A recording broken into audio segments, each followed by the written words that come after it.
নমস্কাৰ শিক্ষাৰ্থীসকল আশা কৰো তোমালোক সকলে ভালে আছা আজি আমি হিন্দী বিষয়ৰ অধ্যায় নং 9 সুমন এক উপবনকেৰ অভ্যাস প্ৰশ্নলৈ তোমালোকৰ ওচৰলৈ আহিছো আহাচোন আমি সকলো এবাৰ চাও ইয়াতে কি কৈছে पाठ से एक संक्षेप में उत्तर दो क कविता में सुमन और उपवन किन्हें कहा गया है এই কবিতাটোত सुमन और उपवन काक कोआ होइसे আমি উত্তৰটো চাও আহা कविता में सुमन को मनुष्य और उपवन को संसार कहा गया है ইয়াতে কি কৈছে सुमन माने এই ফুলখিনি কোন হয় মনুষ্য सुमन मनुष्य আমি মানুহবোৰক सुमन बोली फूल बोली कोआ होइसे और उपवन को संसार माने बागिचा माने गुटे संसार गुटे विश्व बा गुटे पृथ्वी कोआ होइसे नेक्स्ट आवा ख फूलों की कलियां किससे खिलती है फूलोर कलिबुर केनेदरे खिले उत्तर फूलों की कलियां सूरज की किरणों से खिलती है सूर्यर किरणर द्वारा सूर्यर रश्मिर द्वारा फूलोर कलिबुर की হয় खिली जाए नेक्स्ट आवा ग भ्रमरों के गुंजन कैसे लगते हैं भुमुरा बिलाकर गुंजन माने भुमुरा बिलाकर जितो शब्द जितो ध्वनि कैसे लगते हैं उत्तर भ्रमरों के गुंजन मीठे लगते हैं खूब मीठा लगे भुमुरा जितिया आवाज करे शब्द करे खूब मीठा लगे नेक्स्ट आवा घ कवि के अनुसार हमारा माली कौन है कविर मते हमार माली कौन है उत्तर कवि के अनुसार हमारा माली भगवान है हमार मालिक की है ईश्वर पृथ्वीखन बागिचा मानुखिनी हमार फूल और आमाक जने सुआ सिटा करे ते मालिक कौन है भगवान ठीक है नेक्स्ट आवा चांदनी किसको नहलाती है उत्तर चांदनी हम सब मनुष्य को नहलाती है किसको चांदनीये का गा धुआई माने चंद्र पोहरटु कत परे हेतु अर्थत सुधा होइसे उत्तर चांदनी हम सब मनुष्य को माने आमाक मानुहर कथा कोआ होइसे मनुष्य को नहलाती है नेक्स्ट आवा दो उत्तर लिखो क कवि ने उपवन के फूलों को किन कारणों से समान कहा है कविये बागिचार फूलबुरक की कारणत समान बुली কৈছে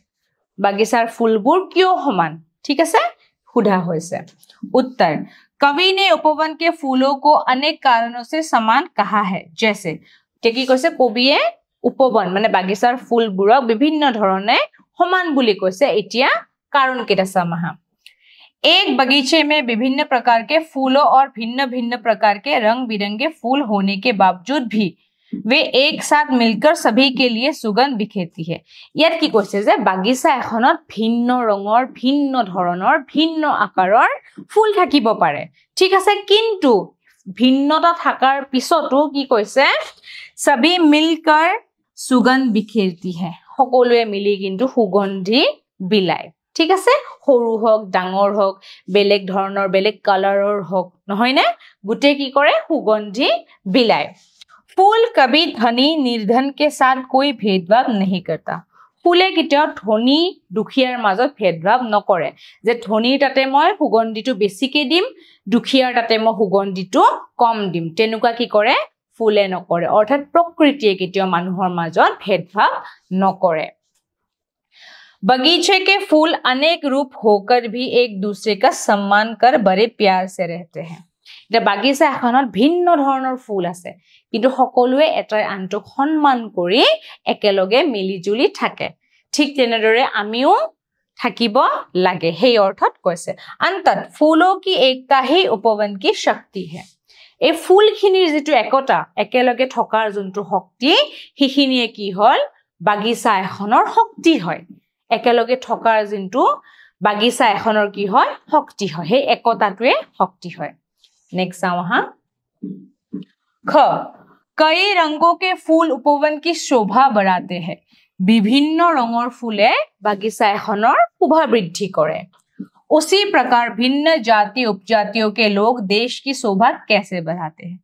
जेनेदरे বাগিচা এখনত কি কৰে ফুলে বিভিন্ন ধৰণৰ ফুলে বাগিচা এখনৰ শোভা বঢ়ায় ঠিক তেনেদৰে ভিন্ন জাতি জনজাতি বা জাতি উপজাতিয়ে এখন দেশৰ শোভা কেনেদৰে বঢ়াব হেতু সোধা হৈছে আমি উত্তৰটো চাম আহা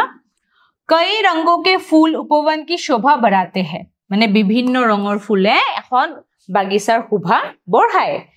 ठीक उसी प्रकार भिन्न जाति उपजातियों के लोग देश की शोभा बढ़ाते हैं ठीक तेनेदरे এখন দেশৰ বা এখন পৃথিৱীৰ বিভিন্ন জাতি জনজাতিৰ লোকে হে থাকি হে জায়গাটোৰ শোভা বৃদ্ধি কৰে ऐसा इसीलिए क्योंकि भले ही उनकी भाषाएं अलग हो যদিও তেওঁলোকৰ সকলোৰে ভাষা বেলেগ বেলেগ তেওঁলোকৰ ভাষা বেলেগ বেলেগ उनकी संस्कृति अलग हो সকলোৰে সংস্কৃতি বেলেগ বেলেগ या उनकी पोशाकों में अंतर हो हास पोशाक সকলোৰে বেলেগ বেলেগ या फिर धर्म ही क्यों ना अलग हो धर्मो যদি বেলেগ वो सब एक दूसरे के साथ निभाते हैं সকলোৱে কিন্তু মানুহৰ সব পৃথিৱীত বিভিন্ন জাতি জনজাতি ধৰ্ম সংস্কৃতিৰ লোকে বসবাস কৰে উদাহৰণ স্বৰূপে আমাৰ ভাৰতবৰ্ষৰ কথাই চাই লব পাৰা তোমালোকে এটা ভাৰতবৰ্ষত অসমীয়া আছে বঙালী আছে গুজৰাটী বিহাৰী মাৰাঠী তামিল তেলেগু কিমান ধৰ্ম কিমান সংস্কৃতিৰ কিমান ভাষাৰ কোৱা মানুহ আছে তেওঁলোকৰ ধৰ্ম বেলেগ তেওঁলোকৰ সংস্কৃতি মুছলিম ধৰ্ম আছে হিন্দু ধৰ্ম আছে খ্ৰীষ্টান ধৰ্ম আছে বৌদ্ধ ধৰ্ম আছে জৈন ধৰ্ম আছে শিখ ধৰ্ম আছে এই ভাৰতবৰ্ষতে আৰু তেওঁলোকৰ কি সকলোৰে পিন্ধন উৰণবোৰো বেলেগ বেলেগ যেনেকৈ আমি অসমীয়া মানুহে কি মেখেলা চাদৰ পিন্ধো আৰু কি হ'ব বঙালী মানুহে শাৰী পিন্ধে নহয়নে পাঞ্জাবী মানুহে সুট সালৱাৰ পিন্ধে তেনেদৰে মুছলিম মানুহে কি বুৰখাও পিন্ধে নহয়নে গতিকে কি হয় সকলোৰে ভাষা সংস্কৃতি সব বেলেগ বেলেগ হয় কিন্তু কি হয় সকলোৱে আমি এক ভাৰতীয় হয় আমি একেলগে আছো হয়নে হেকানে ভাৰতবৰ্ষ কি কয় বৈচিত্ৰৰ মাজত ঐক্যৰ দেশ বুলি কয় एक दूसरे का सम्मान कर बड़े प्यार से देश हित के लिए अपना योगदान देकर देश की शोभा बढ़ाते সকলোৰে মাজত ভিন্নতা থকাৰ ফলটো কি হ'ব সকলোৱে মিলি একেলগে বসবাস কৰি আহিছে আৰু দেশৰ সন্মান ৰক্ষা কৰি আহিছে গ प्रस्तुत कविता से हमें क्या सीख मिलती है এই কবিতাটোৰ পৰা আমি কি শিকিব পাৰো उत्तर इस कविता से हमें ये शिक्षा मिलती है कि चाहे हमारे रंग रूप या भाषाएं अनेक हो हमें एक साथ मिलकर रहना है এই কবিতাটোৰ পৰা আমি এটা কথা শিকিব পাৰিছো আমাৰ যদি ৰং ৰূপ বেলেগ হয় ভাষা বেলেগ হয় বা আমাৰ সংস্কৃতি সকলো বেলেগ হয় ভিন্নতা থকাৰ পিছতো আমি সকলোৱে কি একতাৰে বাস কৰিব লাগিব धनी दुखियों का फर्क ना कर एक दूसरे का साथ देकर देश को प्रगति की राह पर आगे बढ़ाना है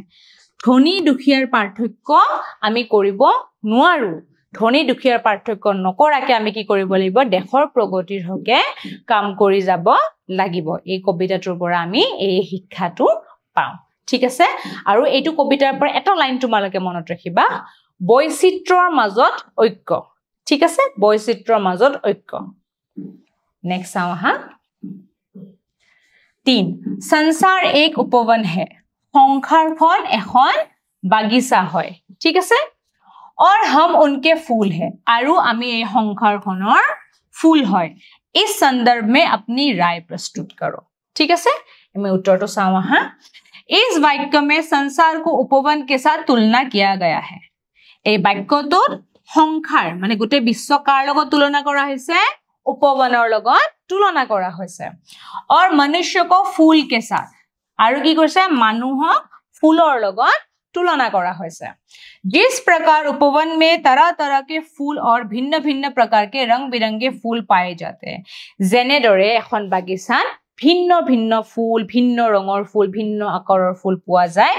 ठीक उसी प्रकार संसार में भी अनेक प्रकार के जाति उपजातियों के लोग तथा भिन्न भिन्न प्रकार के भाषावासी रहते हैं ठीक तेनेदरे पृथ्वीটো কি হয় সংসাৰখনটো কি হয় ভিন্ন ভাষা ভিন্ন ৰঙৰ ভিন্ন জাতিৰ লোকে বসবাস কৰি আহিছে जिस प्रकार बगीचे की शोभा फूलों द्वारा होती है যিদৰে বাগিচা এখনৰ শোভা কেনেদৰে বৃদ্ধি হয় ফুলৰ দ্বাৰা বাগিচা এখনৰ শোভা কেনেদৰে বৃদ্ধি হয় ফুলৰ দ্বাৰা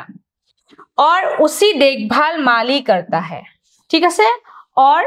কোনে देखभाल কৰে কোনে চোৱা চিতা কৰে বাগিচাখন মালিয়ে চোৱা চিতা কৰে কোনে চোৱা চিতা কৰে मालिए उसी प्रकार संसार की शोभा लोगों द्वारा होती है ठीक तेनेदरे बागिचाखনৰ যেটো শোভা কিহৰ দ্বাৰা হয় ফুলৰ দ্বাৰা হয় ঠিক তেনেদৰে কি কৈছে संसार की शोभा সংসাৰখনৰ গোটে বিশ্বৰ শোভা বৃদ্ধি কেনেদৰে পায় लोगों द्वारा अर्थात মানুহৰ द्वारा বৃদ্ধি হয় और भगवान उसकी देखभाल करता है এতে মালিৰ কৰ্তব্য কোনে কৰিছে ভগৱানে কৰিছে ঠিক আছে আশা কৰো এই অধ্যায়টোৰ অভ্যাস প্ৰশ্নখিনি তোমালোকে ভালদৰে বুজি পাইছা আজিলৈ ইয়াতে সামৰিছো ধন্যবাদ